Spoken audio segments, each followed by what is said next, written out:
hacer los pasos de la lavadora. Primero le ponemos la ropa. Primero le ponemos la ropa. Y la cerramos muy bien. Después la prendemos. Después le echamos agua. Y después la ponemos a rodar.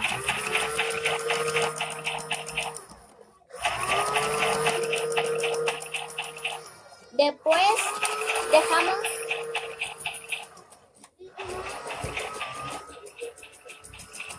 y por último la apagamos y la dejamos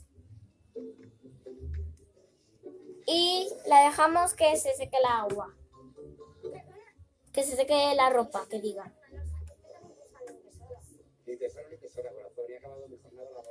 Y le echamos agua otra vez. Le echamos agua otra vez. Y se acabó.